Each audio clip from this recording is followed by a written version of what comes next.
네, 우리 옆사람과 인사하겠습니다. 할렐루야, 반갑습니다. 네, 한 번 더 인사하겠습니다.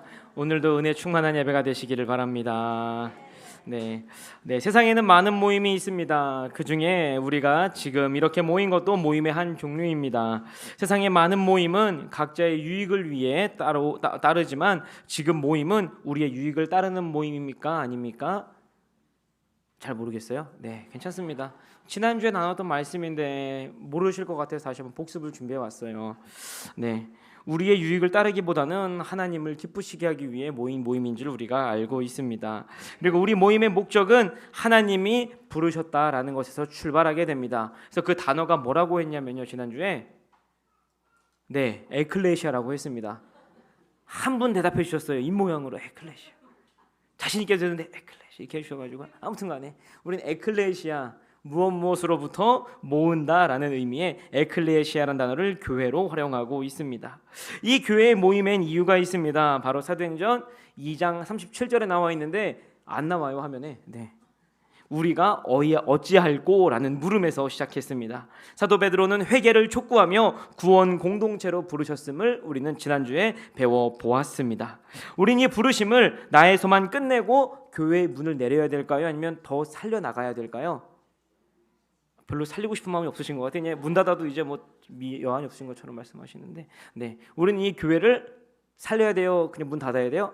살려야, 그렇죠. 아멘, 감사합니다. 대답해 주셔가지고 우리는 교회를 살리면서 나아가야 할 줄로 믿습니다. 네, 우리는 부름받은 공동체에서 이제 부르는 공동체가 되어야 합니다. 먼저는 내 스스로 구원을 이룰 수 없기에 하나님의 이름을 부르는 공동체가 되어야 합니다. 나를 바라보지 말고 내 유익을 따라보지 말고 하나님께 기쁨이 되고 나를 책임져 주시는 하나님을 부르는 공동체가 되어야 할 줄로 믿습니다. 사랑하는 여러분, 그렇다면 우리 교회는 살아있는 교회입니까? 이제 곧 죽어 없어질 교회입니까? 네, 살아있는 교회가 되어야 할 줄로 믿습니다. 사랑하는 여러분, 우리 함께 살아있는 교회를 만들어내시기를 간절히 소망합니다. 아이가 태어나면은요, 우리가 가장 먼저 무엇을 확인합니까? 성별을 확인해요. 성별도 확인하죠, 그렇죠? 성별보다 중요한 게 있어요. 우나 안 우나. 왜 우나 안 우나를 확인하죠? 살았나 죽었네. 우리 자꾸 살리는 얘기하는데 죽인 얘기하면 안 되잖아요, 그렇죠? 우린 살아있는 것을 확인해 봐야 합니다. 엉덩이를 톡톡 때리기도 하고요, 그렇죠? 이제 그 다음에 성별도 확인하고 손가락, 발가락이 다 있나 없나 확인해 보기도 합니다. 살아있다는 것은요, 단순히 존재하는 것에 그치는 게 아니라 반응한다는 것에 있습니다. 아이의 살아있음은 반응하는 데서 그치지 않습니다. 그리고 이제 살아나서 반응을 하다 보면요, 엄마의 목소리를 배우고 또 엄마의 표정을 배우고 세상을 배워가면서 점점 성장해 가게 됩니다. 때로는 갈등도 겪기도 하고요, 관계가 멀어진 것처럼 느껴지기도 하지만 시간이 흐르면서 다시 관계를 회복하며 자라가게 되어집니다. 이것이 바로 살아있는 생명의 모습이라는 것입니다. 그렇다면 교회는 어떻습니까? 교회도 살아있다면 반드시 반응해야 할 줄로 믿습니다.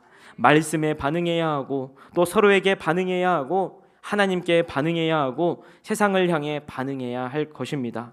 오늘 우리가 읽은 사도행전 2장 42절로 47절까지의 말씀은요, 바로 살아있는 교회의 모습이 무엇인지를 가장 분명하게 보여주고 있는 말씀입니다. 초대교회는 어떤 모습으로 살아있었는지, 그리고 오늘 우리 교회는 어떤 모습으로 살아있어야 하는지 함께 은혜를 나누는 귀한 시간이 되시기를 바랍니다. 살아있는 교회의 첫 번째 특징은요, 배운다라는 것에 있습니다. 우리 본문 2장 42절 앞부분만 다 함께 읽어보겠습니다. 그들이 사도의 가르침을 받아. 네, 초대교회의 첫 모습은 무엇으로부터 시작되었습니까?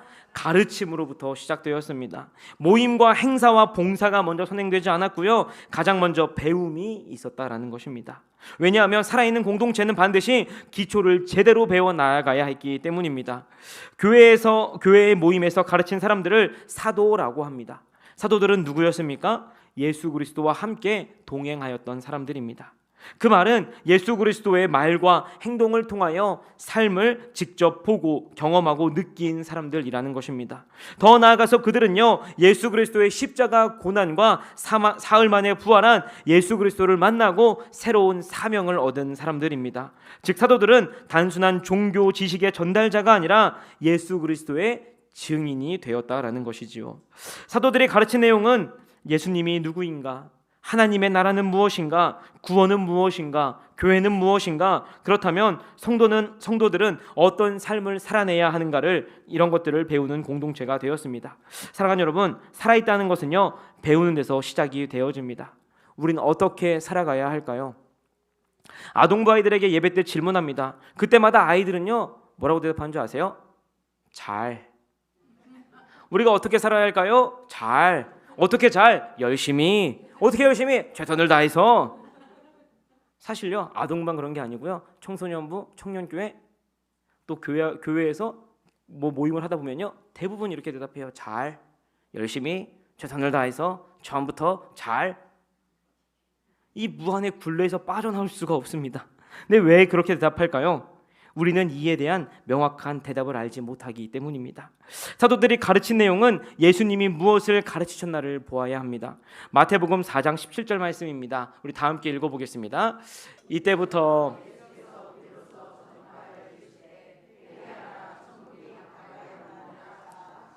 아멘. 예수님께서 가르치신 내용이 뭐라고요? 회개하라, 천국이 가까이 왔느니라 였습니다. 예수님의 메시지의 중심에는요, 내가 아니라 하나님이었습니다. 하나님 나라의 의미는요, 하나님이 다스리신다라는 의미입니다. 하나님의 나라는 죽음 이후에 가는 천국의 의미가 아니라요, 하나님의 나라는 하나님의 주권적인 통치가 이루어지는 바로 이곳이 하나님의 나라가 되어야 한다라는 것입니다. 하나님의 나라는 지금 여기에 하나님의 통치를 받는 여러분들의 삶이 되어야 한다라는 것입니다. 사랑하는 여러분, 우리의 삶을 돌이키면 하나님의 나라로 갈 수 있다는 것을 기억하시기를 바랍니다. 그리고 우리의 삶의 모든 순간에 하나님이 우리의 주인이십니다를 고백하는 것이 바로 예수님의 가르침이었다는 것이죠. 예수님께서 하나님의 나라를 가르치신 이유는 무엇일까요? 예수님 당시의 로마 사회 속에서 종교는 우리가 생각하는 것과 차이점이 있습니다. 니제이 굽타라는 사람이 있는데요, 그 사람이 기독교, 로마를 뒤흔든 낯선 종교에서 이렇게 말합니다. 로마인들에게 종교는 믿음이나 감정이 아니었고 신비한 것도 아니었다. 종교는 실용적인 행위였다라고 말합니다. 로마 사회에서 종교는 신과의 관계에 있지 않았습니다. 국가의 안녕과 번영을 위해서 유지하기 위한 시스템이었습니다. 다시 말하면 평화로운 로마를 만들기 위해서 평화로운 신과의 관계에서 출발하였다라는 것입니다. 신들과의 평화를 유지해야지만 로마가 평안하다라는 생각이 주를 이루었습니다. 그렇기에 신들의 마음을 불편하게 해서는 안 된다. 신들의 노여움을 사서는 안 된다. 우리가 신들에게 잘 보여야 한다라는 마음으로 철저하게 종교 의례를 지켜왔습니다. 종교 행위가 철저하게 이루어졌습니다. 철저하게 종교적인 행동을 수행하였습니다. 다시 말하면 이들에게 종교는요, 하나의 기술이었습니다. 신과 관계를 올바르게 쌓기 위한 기술. 이들은요, 신들에 대한 신앙이 아니라 신들을 기분 좋게 관리하는 것에 목적을 두었습니다. 신들에게 어떠한 애정과 사랑이 있는 것이 아니라 의무적인 행동을 주로 이루었습니다. 어느 것 하나 어긋나는 순간 팍스 데오름, 신과의 평화는 깨지고 로마의 재난이 닥친다라는 생각이 주를 이뤘기 때문입니다. 이 영향은요, 오늘을 살아가고 있는 우리에게도 많은 사람들이 종교를 오해하게 만들어 버립니다. 열심히 기도하면 복을 받고, 정성을 들여 밤낮 기도하면 문제가 해결되어지고, 착하게 살면 형통한다는 생각입니다. 종교는 하나님과의 관계가 아닌 하나님과의 거래로 착각이 되는 가장 큰 이유입니다. 예수님께서 가르치신 모든 것은요, 이러한 것과 정면으로 충돌되어집니다. 종교는 행위가 아닙니다. 하나님을 관리하는 것이 아닙니다. 의무적인 행동으로 하나님을 기쁘시게 하려고 하는 것이 아닙니다. 예수님께서 가르치신 것은 로마인들과 같이 보여진 행동에서 오는 것이 아니라 말씀을 들은 대로 마음에 심어 삶을 돌이키고 방향을 바꾸어 하나님의 통치가 우리의 삶과 우리의 나라와 모든 역사 가운데 임한다라는 것입니다. 사랑하는 여러분, 하나님의 자녀라고 말씀하시면서 하나님과 함께 살아가길 바라는 예수님의 마음을 우리 마음에 품으시기를 바랍니다. 기독교는요, 하나님과의 관계에서 비롯된 것입니다. 사도들의 가르침, 예수님의 가르침은 하나님과 나의 관계에서 출발한다라는 것입니다. 살아있는 생명은 반드시 배우며 성장합니다. 배우지 않는 생명은 살아있다고 말할 수 없습니다. 그래서 살아있는 교회는 반드시 배워야 합니다. 하나님과의 올바른 관계를 맺는 법, 하나님과 우리의 관계가 화목해지는 것. 디모데후서 3장 16절 17절은 이렇게 말합니다. 다 함께 읽어보겠습니다. 모든 성경은 하나님의 감동으로 된 것으로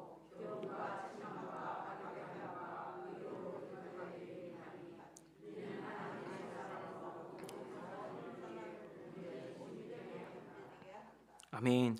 오늘날 우리는 사도들에게 직접 배우지 않습니다. 그러나 하나님의 감동으로 된 성경이기에 우리에게까지 흐르면서 저 감동이 우리에게까지 전달되어집니다. 우리는 이 말씀을 마음에 품고 하나님과의 올바른 관계를 확립해 나아가며 하나님을 기쁘시게 하는 저와 여러분들이 되기를 바랍니다. 살아있는 교회의 배움은 하나님의 말씀을 교회에서 듣습니다. 교회에서 들은 말씀을 가정에서 함께 나누고 적용합니다. 그리고 또 세상에 나아가서 하나님의 제자도를 따르고 매일 묵상과 기도와 찬양이 끊어지지 않아 가르침을 상기합니다. 그리고 이 모든 일에서 이 모든 일을 도우시는 성령을 느끼고 성령을 나누어지게 됩니다. 말씀을 배운 복음을 배운 공동체는 하나님께로 연결되어집니다. 그리고 이제 그 방향은 하나님에게서 이웃으로 연결고리가 넓어지게 됩니다. 살아있는 교회가 배움의 공동체라면 이제 여기서 한 단계 더 나아가서는 돌보는 공동체로 확장이 될 수가 있습니다. 이 돌본다, 이 단어는요, 우리가 이전까지 배운 코이노니아라는 단어에서 알 수 있습니다. 코이노니아, 식사 모임, 친목 모임, 교회 행사 등을 떠올리기가 쉽습니다. 그렇지 않습니까? 우리가 코이노니아 시간입니다 하면 가서 술래잡기 하고 가서 맛있는 밥 먹고 바비큐 파티하고 이런 것들을 코이노니아라고 생각하기 쉽상입니다. 그런데 오늘 본문에서는요, 이 교제라는 단어를 어떻게 하라고 나와 있냐면요, 서로 함께 하라라고 말하고 있습니다. 교제는 혼자 할 수 있는 걸까요? 없는 걸까요? 없는 겁니다. 함께 하는 것이 바로 교제입니다. 하나님은 사람을 창조하시고 창세기에서 다음과 같이 말씀하셨습니다. 우리 창세기 2장 18절 말씀 다 함께 읽어보겠습니다. 여호와 하나님이 이르시되 사람이 혼자 사는 것이 좋지 아니하니 내가 그를 위하여 돕는 배필을 지으리라 하시니라. 네, 하나님께서 사람을 창조하실 때 어떤 의미를 가지고 창조하셨는지를 볼 수가 있습니다. 아담은 모든 것을 다 갖추고 있었습니다. 에덴 동산의 모든 것을 주시고 관리하도록 하셨습니다. 그리고 또 모든 것에 지혜를 주셔서 이름을 붙이는 능력을 주셨습니다. 즉 하나님의 말씀을 가지고 사명을 잘 감당할 수 있게 하였습니다. 그러나 하나님께서는 사람이 혼자 사는 것을 보시고 좋지 않아 돕는 배필을 주었다라고 말씀하셨습니다. 사람은 혼자 생활하도록 지어지지 않았습니다. 하나님은 사람을 처음부터 함께 살아가는 존재로 지으셨습니다. 그러기에 돕는 배필을 허락하셨습니다. 돕는 배필은요, 히브리어로 이렇게 표현하는데요, 에제르 케네그도라는 단어입니다. 에제르 앞에 나와 있는 단어는요, 도움, 조력자, 부족한 부분을 채워준다라는 표현입니다. 또 이 단어는요, 주로 하나님께서 사람을 도울 때 사용된 단어가 바로 첫 번째 에제르라는 단어입니다. 그리고 케네그도라는 단어는요, 마주보는 존재라는 단어입니다. 다시 말하면 돕는 배필은 뭐냐면요, 하나님 앞에 서로 마주 서서 함께 책임지는 것입니다. 사랑하는 여러분, 옆에 있는 돕는 배필과 함께 하나님 앞에 바로 서는 저와 여러분들이 되기를 바랍니다. 옆 사람은 그저 같이 밥 먹으라고 있는 존재가 아닙니다. 그저 주일날 국수 같이 먹고 가요 해서 국수 같이 먹고 가는 존재가 아니에요. 옆 사람은요, 집에 내가 차 태워줄게 같이 가요, 그 수준의 코이노니아는요, 이제 우리는 버려버리기를 간절히 바랍니다. 코이노니아의 참된 의미는요, 서로를 보완하는 것에 있습니다. 한순간 맛있게 밥 먹고 우리 교제 잘 마쳤습니다. 우리 커피 한 잔 마시고 우리 교제 잘 마쳤습니다. 그런 수준이 아니라 함께 예배하고 함께 은혜를 나누며 함께 삶을 나누고 서로의 기도 제목을 나누고 서로가 기도하며 함께 예배를 잘할 수 있도록 격려해주고 이끌어주고 인도해주는 것이 바로 돕는 배필 코이노니아의 참된 의미임을 기억하시기를 간절히 소망합니다. 그런데 창세기 4장에는요, 이러한 관계를 무너뜨린 한 가지 사건이 등장하게 됩니다. 바로 가인이 아벨을 질투한 나머지 아벨을 죽이고 하나님 앞에서 뻔뻔하게 선 사건입니다.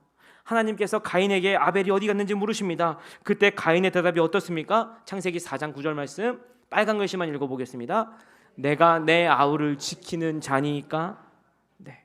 가인의 이 말은요, 나는 내 형제를 책임질 의무가 없습니다. 나는 공동체로서 부르심을 받지 않았습니다. 나는 나 혼자 사는 편이 더 낫겠습니다. 하나님이 주신 돕는 배필이 필요한 게 아니라요, 나는 나를 세울 사람이 필요합니다라는 의미가 되었다라는 것입니다. 즉 하나님이 우리에게 주신 상호 보완하는 공동체성을 훼손하는 범죄를 짓게 되었다라는 것입니다. 이 가인과 아벨의 사건은 교제를 깨뜨린 사건입니다. 이 죄는 하나님과의 관계만 끊어질 뿐만 아니라 옆 사람과의 관계, 형제 자매의 관계, 교회 공동체 내의 관계를 끊어뜨리는 아주 악의 시작이 되는 사건입니다. 그런데 예수 그리스도가 이 땅에 오심으로 말미암아, 성령을 우리에게 허락해 주심으로 말미암아 우리의 공동체는 회복되어졌습니다. 사도행전 2장 44절 45절 말씀입니다. 우리 다 함께 읽어보겠습니다. 믿는 사람이 다 함께 있어 모든 물건을 서로 통용하고 또 재산과 소유를 팔아 각 사람의 필요를 따라 나누어 주며 함께 삶을 공유하게 되었습니다. 성령의 도우심으로 예수 그리스도의 십자가의 사랑으로 말미암아 말입니다.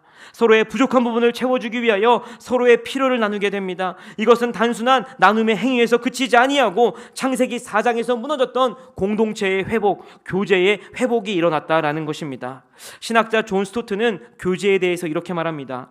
교제는 단순한 친목이 아니라 복음 안에서 하나 된 사람들이 삶을 함께 나누는 공동체적 연합이다. 사랑하는 여러분, 교제는 서로를 위할 줄 아는 것임을 기억하기를 바랍니다. 우리는 옆 사람을 위해 옆 사람을 지키는 사람이 되어야 합니다. 죄에서 지켜야 되고요, 사단의 계략에서 지켜야 되고요, 절망과 낙심에서 지켜내야 합니다. 돕는 배필로서 우리는 함께 하나님의 나라를 향하여 달려가는 우리 모두가 되시기를 바랍니다. 로마서 12장 15절은 이렇게 말합니다. 즐거워하는 자들과 함께 즐거워하고 우는 자들과 함께 울라. 함께 기도하는 우리는요, 옆 사람의 분위기 파악을 잘해줘야 합니다. 옆 사람이 울고 있는데 가서 운대요 그러는 게 아니라요, 함께 울어주고 함께 웃어줄 줄 아는 온전한 코이노니아를 누리는 우리 모두가 되시기를 바랍니다. 그 다음으로 친밀한 교제는 하나님과 이어져야 합니다. 바로 무엇을 통해서일까요? 예배를 통해서 하나님과의 친밀한 교제가 이루어져야 합니다. 오늘 본문에서 예배를 다음과 같이 표현합니다. 떡을 떼며 기도한다. 이것은 단순히 밥을 먹고 기도하는 것을 의미하지 않습니다. 초대교회는 이러한 표현으로 하여금 하나님 앞에 함께 모여 공동체 예배를 드렸음을 시사하고 있습니다. 떡을 떼었다라는 표현은요, 성찬을 의미합니다. 교회는 떡을 떼며 예수님의 마지막 식탁을 떠오르게 합니다. 함께 떡을 떼며 예수님의 사랑을 기억하고요, 예수님의 십자가를 기억하고요, 예수님의 죽으심과 다시 부활하심을 기억하게 되었다라는 것입니다. 떡을 떼며 복음을 붙들고 우리를 구원하신 은혜를 기억하는 것입니다. 성찬은 공동체의 식탁입니다. 고린도전서 10장 17절은 이렇게 말합니다. 떡이 하나요 많은 우리가 한 몸이니 이는 우리가 다 한 떡에 참여함이라. 성도들은 떡을 떼며 서로 하나님을 확인했습니다. 예수님의 몸 안에서 우리는 하나가 되어져 갑니다. 성찬은 나 홀로 하는 예식이 아닙니다. 함께 드리는 공동체의 고백입니다. 함께 떡을 떼며 예수님의 사랑으로 우리가 묶여 있음을 확증하는 시간이 된다라는 것입니다. 살아있는 교회는 반드시 성찬에 참여함으로 예수님을 기억해야 합니다. 왜냐하면 교회는 예수님의 희생으로 말미암아 생겨난 공동체이기 때문입니다. 성찬뿐만 아니라 기도도 합니다. 기도는 교회의 호흡입니다. 숨을 쉬지 않으면 죽는 것처럼 기도하지 않는 공동체는, 기도하지 않는 교회는 살아남을 수가 없게 됩니다. 사도행전에 많은 사람들이 모여 기도한 것을 볼 수 있습니다. 사도행전 2장에 오순절날 마가의 다락방에서 함께 모여 기도합니다. 사도행전 4장에서 베드로와 요한이 공회에서 풀려났을 때에 온 성도가 함께 기도했습니다. 또한 사도행전 12장에서 베드로가 옥에 갇혀 있을 때에 온 성도가 함께 기도하였다라고 성경은 기록하고 있습니다.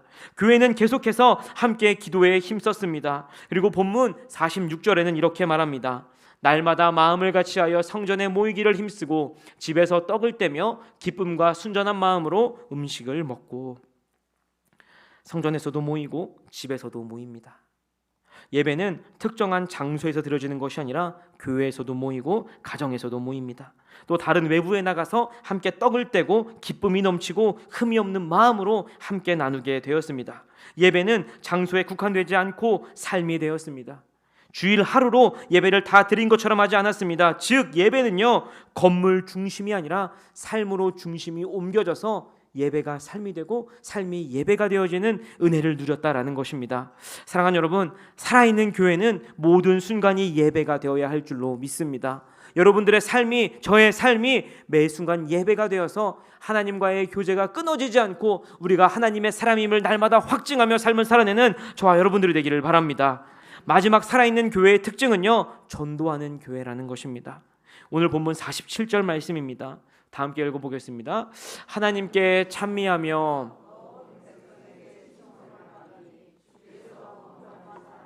날마다 더하게 하시니라. 아멘. 살아있는 생명은 반드시 확장되어집니다. 씨앗이 살아있으면 뿌리를 내리고 자라나게 됩니다. 불이 살아있으면, 요즘 재난 문자가 많이 오는데 산불 조심하라는 재난 문자입니다. 그 불씨가, 작은 불씨 하나가 산을 모두 태워버릴 능력을 가지게 됩니다. 또한 물은 살아있으면 흐르게 되는 것입니다. 교회도 마찬가지입니다. 교회가 살아있으면 교회가 가진 생기가 점차 확장되어서 하나님의 나라가 넓어진다는 사실을 우리는 기억해야 합니다. 47절 말씀을 다시 한번 보게 되면 하나님께서는 구원받는 사람들을 날마다 더하게 하신다라고 말씀하고 있습니다. 무슨 프로그램이 늘어나게 하는 것이 아닙니다. 전도 전략을 잘 세워서 구원받는 사람들이 더해지는 것이 아닙니다. 삶으로 전도했기에 전적인 하나님의 섭리이고 하나님의 능력으로 말미암아 구원받는 사람들이 더하여졌다라고 말하는 것입니다. 삶으로 전도했기에 사람들이 교회를 보며 교회를 인정했습니다. 사람들이 교회를 보며 교회를 신뢰했습니다. 마지막으로 사람들이 교회를 보며 하나님을 바라보게 되었고 하나님께 나아올 수 있게 되었다라는 것입니다. 그리하여서 구원받는 사람들이 점점 더하여져 갔습니다. 교회는 문을 닫아두는 곳이 아닙니다. 교회는 세상과 단절된 곳이 아닙니다. 교회는 세상을 향하여 열려있는 교회가 되어야 할 줄로 믿습니다. 누구나 올 수 있는 곳, 누구나 은혜를 나눌 수 있는 곳, 누구나 예수님의 이름을 부르며 형제 자매가 될 수 있는 곳이 바로 우리 부평 제일교회가 되어야 할 줄로 믿습니다. 지난주의 말씀을 한 번 더 생각해 봅시다. 교회는 부름받은 사람들의 모임입니다. 하나님은 누구만 부른 것이 아닙니다. 저 사람은 이래서 안 돼, 이 사람은 저래서 안 돼, 저 사람 옛날에 나한테 상처 준 사람이야. 아니요, 나의 잣대와 기준을 버리고 세상을 향하여 두 팔 벌려 하나님을 소개하고 삶으로 하나님을 드러내는 저와 여러분들이 되기를 바랍니다. 사랑하는 여러분, 말씀을 정리해 보겠습니다. 살아있는 교회는 말씀을 배우는 교회입니다. 살아있는 교회는 서로 돌보는 교회입니다. 살아있는 교회는 하나님과의 교제, 예배가 살아있는 교회입니다. 살아있는 교회는 세상을 향하여 복음을 전하는 교회입니다. 오늘 본문 42절에는요 마지막에 이렇게 기록합니다. 힘쓰느니라, 힘을 썼다라고 합니다. 이것은요 프로스카르 테레오라는 헬라어 단어를 사용하는데요, 무엇무엇에게 가까이 향하여 헌신하다라는 단어와 강하게 버티다, 꾸준하다를 합치는 합성어입니다. 단순한 열심을 뛰어넘어 애착을 가지며 꾸준히 어떠한 상황에도 굳건한 마음을 두고 지속하는 태도를 뜻하는 단어라는 것입니다. 이 모든 것에 힘을 주시는 성령을 의지하여서 날마다 굳건하게 나아가는 살아있는 교회로 만들어가는 저와 여러분들이 되시기를 간절히 소망합니다. 그래, 우리 부평제일교회가 문 닫는 교회가 아니라 살아있는 교회가 되어서 날마다 구원받는 백성들이 늘어나는 우리 부평제일교회로 쓰임받는, 살아있는 교회로 쓰임받는 우리 교회가 되기를 예수님의 이름으로 간절히 소망합니다. 기도하겠습니다. 하나님 감사합니다. 우리를 그리스도의 몸된 교회로 부르시고 교회로 세워나가고 살아가게 하심을 감사합니다. 하나님, 우리는 살아있는 교회로 배움과 돌봄과 예배와 전도가 조화를 이루어 아름다운 하나님의 나라를 확장하는 데 쓰임받게 하여 주시옵소서. 우리의 힘과 노력이 아닌 성령의 도우심으로 모든 일을 이루길 바라오니 성령 하나님께서 우리 모임 안에, 우리 안에 온전히 거하여 주시옵소서. 우리 부평제일교회가 하나님께 귀하게 쓰임받는 교회가 될 것을 기대하며 나아가오니 주님, 우리와 동행하여 주시옵소서. 감사합니다. 사랑합니다. 이 모든 말씀 예수님의 이름으로 간절히 기도합니다. 아멘.